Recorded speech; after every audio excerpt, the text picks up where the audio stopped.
Hello and welcome to this presentation on financial health by me, Chipepo of Finances with Chipepo. If you're listening to me for the first time, welcome and welcome to the community, and I hope that you will find this valuable and share about my content and my services with others. And if you are listening to me for I don't know the 10th time or the second time, welcome back, and I hope you enjoy and I hope you get to learn. I hope you're ready to take notes and also share with others and implement what you learn. I hope to see or hear that you have made some changes to your finances and it's beneficial to you. We are all working towards financial freedom, and really what I do is that I share about personal finance to help more people become money savvy and attain financial literacy or financial education to achieve financial freedom. So, the topic that I'm covering today is financial health, and let's go into it. So, financial health basically means understanding money principles, different money principles. Others may say there's only one principle of money, but there are different aspects to those principles, or a principle if you have one. So, understanding that, understanding personal finance itself, and knowing how you can build financial security for now, the present, and the future. So I'll repeat that and break it down. Financial health, because maybe you know what physical health means, or what spiritual health means, or what emotional health means, etc. But financial health simply means that you, as a person, understand the money principles. So you understand that when you earn money, or to start with, money has to be earned one way or the other. Whether it's someone just gives you money, then you've earned it. There's a reason they are giving you, so you've earned it. So you can say, no, someone just gave me money for no reason. Well, no reason is good enough because there's someone out there who needs money and they don't have anyone to give them. So whether you're earning it through work or just being given, you've inherited or you sold something, either way. So you understand that money has to be earned. You also understand the importance of maybe about having an effective budget and using it. You understand the importance of saving money. You understand the importance of investing money and maybe insuring your assets, etc. So just understanding those different principles of how you can preserve money, how you can grow money, how you can protect money, etc. And then also understanding personal finance. Personal finance meaning, because it could be business finance and it's still about finances, but personal finance in the sense that, do you understand how to pay yourself first, how to save something for yourself for the future, having an emergency fund or having sinking funds where you're just deciding to say, I'll allocate 50 kwacha every month towards my Christmas fund or something like that. Understanding such things, understanding that if you don't invest, your money will not be growing. Even if you start earning more, you are not really going to have your money growing over time. Understanding things like compound interest, knowing that, oh, when you invest your money, it will grow at a certain rate and you can actually have your money working harder and faster than you would if you were doing it actively. All those principles, and then knowing how to build financial security. So financial security, obviously there's a definition here, but you can define it in your own way. You can define it in a way that suits you or makes sense to you or for you, if that makes sense. Yeah, so understanding it, the financial security itself for the present, which is now. If we're saying now, we can say now in September, now in October, or now in 2023. And also for the future, meaning you know that you have to plan for the future. It's not just for now. If you earn money today, you don't spend all of it today. I gave an example recently when I was introducing a savings challenge, and I said, think about it. If you bought food in one day, normally people buy food like you go for when you maybe get a salary or you pay yourself, whether it's from a business or someone gives you a lump sum if you're a student or something like that, and then you go and buy groceries. You buy groceries, you buy food, you buy different things. Imagine the very day you bought those things, you spend everything. You, like when I say you spend, I mean you use all the Harpic, you use all the dishwasher, you use all the bathing soap, you use all the lotion in one day, and you eat all the food. You eat the beef that you bought from whatever butchery, you eat the chicken, and that's what people do with their money. they earn money and they finish it in one day or in one week. We don't really think about that with resources. Even if it's just water, you won't think, oh, because I have this water. I'm not talking about drinking water, that's a different case. I just mean like maybe you have some water conserved somewhere. You won't just think, oh, because we have water now, let's use it all up. Let's fill our tummies with water or just start spilling it all over.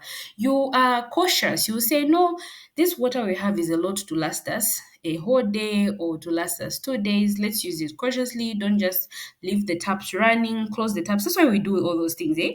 Yeah, because we want to conserve those resources. Same thing with money. You have to learn how to conserve that resource, which is money. So financial security in this definition is where you are not worried about your financial situation. I'm speaking so fast. I'm like literally swallowing my words. But yeah, so when you reach a point where you're not worried about your financial security, then we can say you have attained financial stability. Or let's say when you're not worried about your situation financially, then you have attained financial security. Um, when you think about it, having like basic needs being met, what are basic needs? Your shelter, so that's wherever you're staying, whether you're renting, whether you bought the house, whether you're staying under someone, as long as you know you don't have to worry that you won't have someone to sleep, that's good. Having food, having clothes, and you can afford to spend on wants too.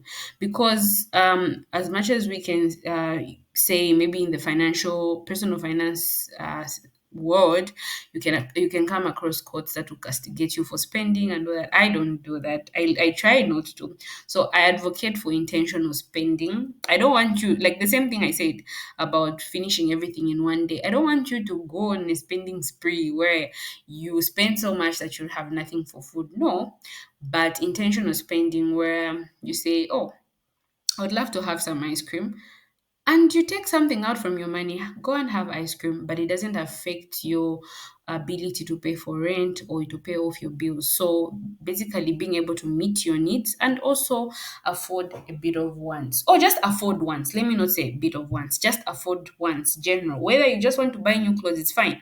You can reach a point where you can afford to do that without having to worry about what you're going to eat the following day. So, a healthy life is represented by many different areas.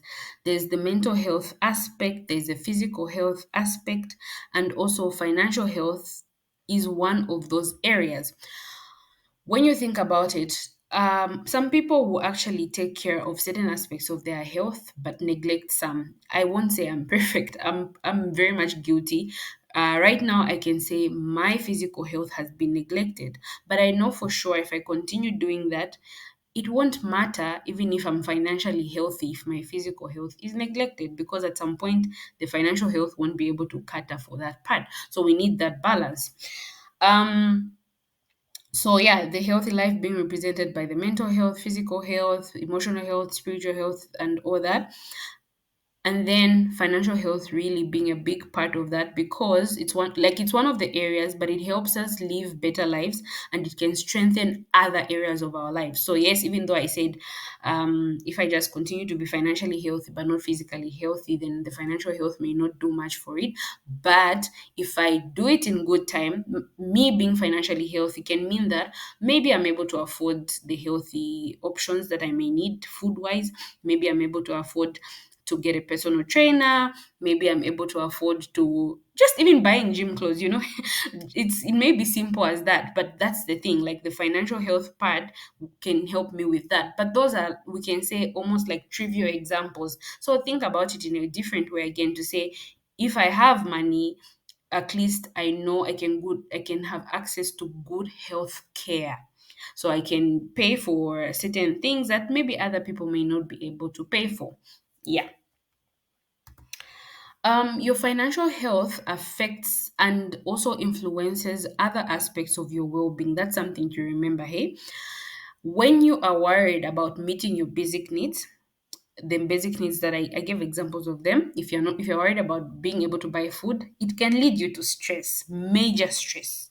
I remember being a student, and sometimes we would run out of money, or I would also run out of money, and in those moments you can't even concentrate in class, and sometimes I would have to not just go to school, go to attend a class because I don't have money to pay for a taxi from the boarding house to where the university was exactly. So such things, I'm stressed, I can't even afford transport to just move me, and also I don't have good food at the moment, like you just have rice and potatoes, and now you're wondering, how will I even concentrate, how will I sleep, you're just thinking. But then obviously if you think about it, even for just adults, you're worried about being able to buy food for your family, your children, or your spouse. You're worried about, like, if you're in a setting with other people, maybe at work, how do you interact with people when you're worried, you're in stress? It becomes, you start isolating yourself socially, you don't even want to hang out with people. And that's what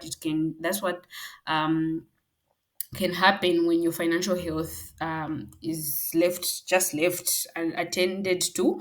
It can affect those other aspects of your life and lead to stress. Financial insecurity wears down your well-being, this like affecting the functionality, or your functionality at whether it's work, in general social life, or in your relationships, and also it can affect your physical well-being actually overall, um in different ways. I think I don't even have to go in depth on that. You can think about it, you can even Google it, you can research further. But financial insecurity will wear you down. I'd speak about this and mention things like being in debt to a point where you're scared, you hear a knock at the door, you're wondering who has come, you hear your phone ring, you start palpitating. Is that the word? You start hyperventilating. You can't breathe properly because you are getting a phone call. When you see a number you don't know, you just go crazy because of the insecurity. It will lead to that and just wear down your well being. Financial security on its own is, like, you wait, one thing first. One thing you need to remember is that you are never too young or too old to start being financially security. What am I saying? Sorry about that. You are never too young or never too old to start building your financial security. You can build financial security at whatever age that you get to learn about it. That's why we talk about things like generational wealth. We have a tendency of maybe saying, this person is too young, it's fine, moiche, like leave them, they are young, we don't have to include them in personal finance things. But we also know that there are people out there who include children, they include children in these things. They talk about money and the children are there. So, meaning that you can actually start building, you know how we say train up a child in what, how you want them to be when they grow up, they want, but I will not quote the verse. You can look for it, but you understand that if we can say train up a child in how you want them to be, how you want them to grow in other aspects, but when it comes to certain things like finances, we say no, they are too young, then there we're not being fair on ourselves and we're not being fair on those children. So I give that example is like for someone very young. But think about it. I started learning about personal finance while I was in university. I could have easily said I'm too young. I'll just continue to suffer like this. When the money comes, it comes. We spend. When it's not there, we stress. But I really recognize to say it doesn't matter. And I got to teach people who are older than me, my family members, my own mom. I started teaching her about certain aspects of personal finance, knowing that even though I may be young, she is also not too old to learn. And she started investing this year actually, and now she wants to learn other things. She wants to learn more about other topics, and it's making a difference. Why? I also have younger siblings, those can also get to benefit from all the good decisions that she's going to make just because she decided to learn more and pursue financial security. So, even for you, whether you're listening to this as a student, as a very young person, as an older person, you've even retired, it's fine. You can still build financial security. You are never too young or never too old to start building financial security. It is something. So, the first thing I wanted to say when I went on this like this, that financial security is something that is actually for everyone, for all of us, almost as if it doesn't discriminate. You know how certain things they'll tell you, no, you're past the age, you feel in your age, and they say you don't qualify for this. Not with financial security. At any age, honestly, you can. I also like to add to say, when people say, and then I do all the right things, but other people get to benefit. But that's the thing. Don't you love anyone enough in your life that even if you were gone, they would benefit from the good decisions that you made? I think we need to also reach that point where we are thinking about the fact that when you're pursuing financial security, yes, it won't only benefit you alone, it will benefit others, and others even after you are gone. It's a tough pill to swallow, but it's something to actually think about because it's important anyway. So, intentionally build healthy financial habits in your life. These will enhance your financial well being for the present, which is now, and for the future. I'll repeat that. Intentionally. Intentionally means you literally sit down and decide. You say, not just, you know how you can just be moving around Wakoneka, you just move and you decide to go to this side, you go to the left, you go to the right. But there are times when you get up and you say, once I get up from here, I'm going to take a walk, then I'll turn to my left when I reach that corner. Then, like, you're intentional, you know how you will move. So, intentionally build healthy financial habits in your life to enhance your financial well being for the present and the future. So, in the next 10 minutes, I am going to just mention what those habits can be, or rather, should be. The habits that you can build for financial well being. So the first one, unfortunately, I can't. Let me just move just a second on that because I'm not able to see I'm not able to see it on the slide. So the first one is you have to pay off your debt. Pay off your debt and create an effective budget. The second one is understand needs and wants. The third one is track your earnings and expenses. The fourth one is start saving. The fifth one is create a financial plan. So what I will do is I will record those separately in a short video on their own, and then you can have access to them. For now, I end here just so that I can record where you're able to also read them.